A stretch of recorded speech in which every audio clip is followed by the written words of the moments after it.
Cuando yo me salgo de Mr. Chivo es por una decisión personal que tomo. Yo me salgo de Mr. Chivo porque le entrego mi vida a Cristo, mi querido Paco. Me hago cristiano. Yo tengo una experiencia, tuve una experiencia muy especial espiritualmente, y a través de esta experiencia tengo un encuentro cercano con Dios, y es cuando decido. Realmente pasa como un año de proceso. Mi mamá ella era cristiana ya de años atrás. Cuando yo estoy de hecho, cuando yo llego a Mr. Chivo, como que paralelamente sucede, ¿no? Yo llego a Mr. Chivo y mi mamá llega al camino del cristianismo. Entonces, todos los años que yo caminaba en Mr. Chivo, mamá ya era cristiana. Entonces, mamá como que estuvo un poco ajena, ¿no? A lo que es sentirse orgulloso de que su hijo anduviera en un grupo y ese tipo de cosas, porque ella pues estaba en el camino del Señor y ella muy, muy devota, ¿no? A servirle en el camino del cristianismo. Entonces, cuando yo tomo la decisión de dejar algo Mr. Chivo, ya estoy casado, Paco, ya tengo un hijo. Entonces, cuando yo tengo mi primer hijo, Paco, mi hijo nace con un problema físico. Mi hijo nace con la cadera desviada. Entonces, por ahí cuando tiene como algunos 2, 3 meses, mi esposa y yo lo notamos. Y pues como todos padres, ¿no? Nos da tristeza, entramos en un cuadro depresivo en el que no hallamos la respuesta. Y vamos con varios médicos ortopedistas especialistas en el tema y nos dicen lo mismo. Tres especialistas nos dicen que mi hijo tiene que usar una estructura metálica en su pierna porque él tenía la cadera desviada. Entonces, un cinturón que iba enlazado a unas, como unas varillas, ¿no? Que terminan en un zapato de aumento. Todavía no, pero los médicos nos dicen, cuando tenga más o menos 2, 3 años, que él ya entienda que va a recibir una terapia, va a usar este aparato en su pierna. Entonces eso trajo una tristeza tremenda a mi vida, Paco. Yo, con el contexto emocional que tenía del fracaso de mis padres, de una infancia difícil, todo lo que yo había vivido como que se entornaba contra mí, y yo me sentía un poco mal. Yo decía, ¿por qué, hombre? Yo quiero darle a mi hijo esta oportunidad, ¿no? De que él viva una vida diferente, que tenga una familia diferente, que emocionalmente crezca sano. Entonces hay como una pelea ahí con Dios, ¿no? De desacuerdo. Y yo en ese momento, fíjate, Paco, no voy a olvidar ese día que iba en un taxi y yo iba con mi esposa llorando, con nuestro hijo ahí pequeño, de meses. Y yo a Dios en mi corazón, yo le decía, Señor, yo lo cambio todo. Si tú cambias esta posición de mi hijo, ¿verdad? Si esto fuera de otra manera, yo lo cambiaría todo. Porque el contraste, Paco, de tener una vida exitosa, donde se te aplaude, donde se te reconoce, el contraste es que en tu vida personal, pues no te sientas pleno. Sí. Creo yo que hay mucha gente así que vive, ¿verdad? Es muy aplaudido, son muy aclamados, pero en su vida personal, pues son abuchados. O sea, en su vida personal no tienen un logro pleno en el que puedan decir, soy feliz con lo que soy. No por lo que hago, sino que lo que hago es un efecto de quién soy realmente, ¿verdad? Es un efecto de mi vida personal, de mi felicidad. Entonces, yo me sentía así. O sea, yo me sentía que en lo personal estaba bien porque pues andaba en un grupo reconocido, me iba bien, pero en mi vida personal estaba esta necesidad conmigo. Entonces, yo experimenté un milagro, Paco, literalmente, en la vida de mi hijo Rubén. Yo experimenté un milagro. Sabes que un día en una reunión, una reunión ordinaria de un domingo, que va uno a la iglesia y escucha uno la palabra de Dios, una de las personas que se reúnen a la iglesia donde vamos, le dice a mi esposa sobre el niño, porque mi hijo ya habían pasado meses, ya mi hijo era un niño grande, de brazos, pero sin caminar. Entonces le da una palabra, ¿no? Le dice que el niño va a caminar, se va a levantar, que lo que estamos viviendo es solamente para que Dios sea glorificado. Esas son las palabras literales que le dijo esta persona a mi esposa. Dios quiere ser glorificado. Entonces, mi esposa cree, Paco. Mi esposa toma esa palabra. Yo soy el que veo y de lejos como escéptico, ¿no? Pues los hermanos, los cristianos creen que pues los médicos ya dijeron, ¿no? Como poniéndome a lo que humanamente uno puede hacer, Sí. o más bien oponiéndome a lo que Dios puede hacer, porque la Biblia dice que lo que para nosotros es imposible, para Dios es posible. Entonces, todo aquel que me está escuchando, ¿verdad? Y que tiene inercia de Dios, no precisamente que sea un creyente de alguna iglesia, que puede tener solamente inercia, que diga, ¿sabes qué? Este mundo existe, yo existo, pero hay alguien acá arriba que sostiene todo, sabrá de lo que estoy hablando y siente de lo que estoy hablando. Ese poder sobrenatural que va más allá de lo que nosotros podemos explicar. Entonces, cuando mi hijo va a cumplir 2 años, Paco, aproximadamente, le faltaba como un mes, aproximadamente, mi hijo se levantó. Mi hijo era un niño que, a pesar de estar grande, ya casi 2 años, gateaba, y cuando gateaba su cadera se le caía gateando. Él no se paraba. Y la primera vez que lo vi de pie, yo llegué de una gira con Mr. Chivo. Llegué a mi casa desvelado del viaje, cansado, y a mediodía me despierta la voz de mi esposa que me dice, levántate, ven para que veas lo que está pasando.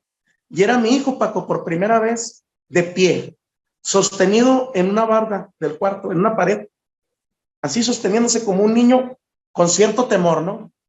Entonces, cuando yo lo veo a mi hijo, mi reacción es de mucha alegría, de hacerle cariños. ¡Ay, mi amor! Entonces, cuando yo lo veo a mi hijo y le hago cariños, mi hijo sale corriendo, Paco. Sale corriendo. O sea, él de no caminar, de nosotros saber que está pasando el tiempo y se aproxima esa fecha en la que él recibiría las terapias en la que él pudiera caminar con su aparato. De repente vemos esto, Paco, y literalmente nos atropelló, nos derribó a mi esposa y a mí. Lo vimos caminar y no sabíamos cómo reaccionar. Es más, hubo momentos en el que nosotros llegamos a pensar, ¿sabes qué? Los médicos se equivocaron, ¿verdad? Estaban mal. Sí. Pero no, Paco, los médicos hicieron sus veredictos. Literalmente, Dios entró a la casa, Paco, y hizo un milagro en la vida de mi hijo. Mira, estoy sintiendo en este momento, Paco, que hay gente que al ver este video va a sentir una semilla de esperanza. Quizás no era el propósito de este video, pero a través de esto que acabo de platicar, lo acabo de sentir, Paco. Hay gente que nos está viendo y está sintiendo una semilla de esperanza, de que puede cambiar la situación, de que por oscuro que sea, puede cambiar y se puede tornar a una situación de felicidad, como me pasó a mí, Paco. Claro. Yo vi a mi hijo correr, de la nada, ¡pum! Salió corriendo. Y yo y mi esposa nos miramos y, ¿qué onda? Entonces pasaron los días y mientras masticábamos, digeríamos este milagro, yo platiqué después con mi esposa a los días y yo le dije, Isela, ¿qué vamos a hacer? Mi esposa se llama Isela. Yo le dije, mija, ¿qué vamos a hacer? Y mi esposa nomás me miraba. Y así pasaron varios días, semanas, Paco. ¿Qué vamos a hacer? Yo seguía yendo a tocar con el grupo, seguía teniendo mi vida ordinaria musicalmente. Yo les platiqué a algunos del grupo, no sé si a todos, pero les dije lo que había pasado. Yo les compartía de mi hijo cuando nació. De hecho, hay una anécdota por ahí en la página de Mr. Chivo de que cuando mi hijo nació yo lo grabé porque me lo sugirió Juan Carlos. Me dijo, Rubén, grábalo, Rubí. Dice, es muy bonito cuando pasan los años y recuerdas a tus hijos sus babuceos, sus palabras cortas, cómo hablan. Y yo lo empecé a grabar. Y es una anécdota porque cuando la pusieron en la página de Mr. Chivo, la pusieron porque cuando yo grabé un cassette y los llevé para presumirle la voz de mi hijo, el cassette o el reproductor del autobús, algo estaba mal, ¿no? La banda floja o el cassette apretado. Y en vez de oírse los babuceos de mi niño, se oyeron así las voces, como, lo apretado, ¿no? Como voces de un monstruo. Entonces es una anécdota muy interesante porque pues todos nos carcajeamos, ¿no? Cuando escuchamos aquellas voces que deberían de haber sido un angelito, sino que eran como de un monstruo. Es una anécdota muy bonita. Oye, pero es que contra ese tipo de pruebas, ¿qué otra cosa puedes decir, no? ¿Milagro? Paco, ahorita te voy a decir lo que me dijo Luis Alberto. Fíjate lo que me dijo Luis Alberto. Porque como dices tú, Paco, ¿qué haces? O sea, es algo que te derriba. rebasa todas tus expectativas. Ahora sí que tienes una experiencia personal con Dios, Sí.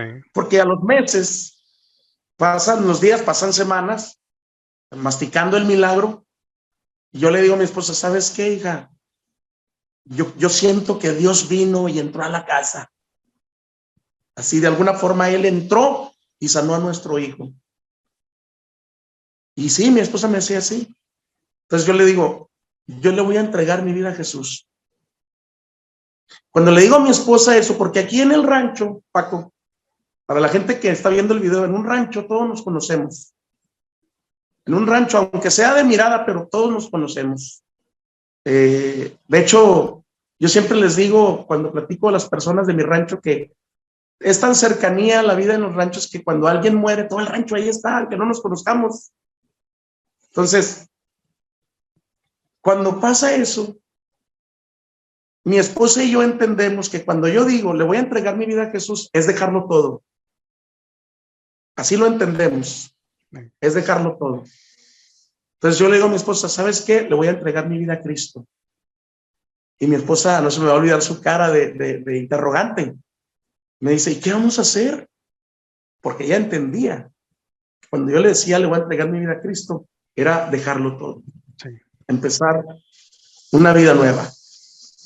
Y cuando ella me dice, yo le digo, no sé qué vamos a hacer, porque, ¿sabes, Paco? Para un músico es difícil dejar la música.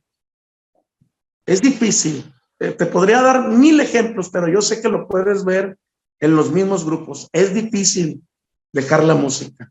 Entonces, cuando yo pasé esta transición espiritual en la que yo vi el milagro de mi hijo y mi decisión por servirle a Jesucristo, yo llegué a conocer músicos que me dijeron, en su momento, Rubén, yo también fui cristiano, pero tuve que volver a la música, porque les fue difícil caminar de una forma diferente, Paco. Sí. Es decir, no depender de la música. Entonces, cuando yo le digo a mi esposa, hay este impacto, ¿no? ¿Qué vamos a hacer? Y yo le digo, no sé, pero si Dios sanó a mi hijo, pues, ¿qué más puede pasar? O sea, no nos va a dejar nunca. Esto para mí era lo imposible y acaba de ocurrir. Entonces, llega una fe tan fuerte, Paco, que lo único que quieres es seguir. Fíjate, la palabra de Dios está llena de gente que al recibir el milagro, lo único que le quedó fue seguir a Jesucristo. Y andaban detrás de él, siguiéndolo cuando predicaba, cuando volvía a hacer milagros. Sanó al leproso, sanó al paralítico, sanó al mudo, sanó al ciego, sanó al sordo, sanó a la mujer, a la prostituta, sanó al que estaba endemoniado, levantó a los muertos, literalmente. ¿Y qué hacían? Los seguían. Sí. Es como un mecanismo inevitable, ¿no? Quien recibe algo tan fuerte de Dios, se le cierra todo y lo único que le queda es seguirlo. Eso me pasó a mí. Entonces, y no lo digo como algo de que tuve que dejar todo, no. Es lo más hermoso que me ha pasado, Paco. Tengo 15 años en el camino de Dios. Nunca he parado, he seguido siempre. Dios nos ha sostenido de pie. Entonces, ahorita te mencionaba Luis Alberto, porque cuando ya yo decido que yo le digo a mi esposa que le voy a entregar mi vida a Cristo, pero todavía pasan unas semanas. A lo mejor se hace un mes, 2 meses, en lo que está eso masticándose. Ya llego al grupo, yo le pido a Dios, Señor, ayúdame, yo a los muchachos del grupo los quiero, no los quiero lastimar, no quiero salirme y que ellos se queden tristes, Señor, yo quiero que ellos vean luz en lo que voy a hacer. Entonces fue en Musquis, fíjate cómo hemos mencionado sin quererlo a Musquis en varios eventos, ¿verdad? Que fueron esenciales de mi carrera con Mr. Chivo. Fue en Musquis cuando yo hablo con Luis Alberto y yo le digo que me voy del grupo. De hecho, yo le digo, Luis Alberto, quiero hablar contigo. Vamos al autobús y nos subimos. Perdón. Y le digo, ¿sabes qué, Luis Alberto? Es que quiero darte las gracias. Quiero agradecerte que me hayas dado una oportunidad en el grupo. Quiero agradecerte que me hayan abierto las puertas. Pero me voy del grupo, Luis Alberto, por algo muy personal. Dejo el grupo. Y me dice él, por eso ahorita te dije, Luis Alberto, ahorita te digo lo que pasó con Luis Alberto, porque tú mencionaste algo. Dijiste, ¿qué haces? ¿Verdad? Así me dijiste, es un milagro, es que ante eso no puedes hacer nada, no te defiendes. Entonces, Cuando yo le digo a Luis Alberto, ya yo les había platicado de la experiencia conmigo, todo eso. Le digo, Luis Alberto, es que me dice, ¿por qué te vas? Es por dinero. ¿Con quién te vas? O sea, él pensando que me iba a otro grupo, que comúnmente así pasa, ¿verdad? Por dinero o porque es una oportunidad en la que crees que vas a trascender X. ¿Con quién te vas? ¿O es por dinero? Porque podemos hablarlo, me dice él, ¿verdad? Y yo le digo, no, no es por dinero, ni es por otro grupo. Es que le voy a entregar mi vida a Cristo. Así le dije literalmente. Se me quedó viendo tan fijamente y luego se agachó y me volvió a mirar y me dijo, yo no compito contra eso. O sea, como diciéndome, sé que no hay nada que te ofrezca contra eso. Sí. Entonces yo le digo, le voy a entregar mi vida a Cristo, güey. Y yo me quiero ir bien. Yo los quiero a ustedes. Quiero que cuando los vuelva a ver, los pueda yo abrazar con la frente en alto y sin ningún cargo de conciencia, porque yo los quiero de verdad. Los veo como mi familia.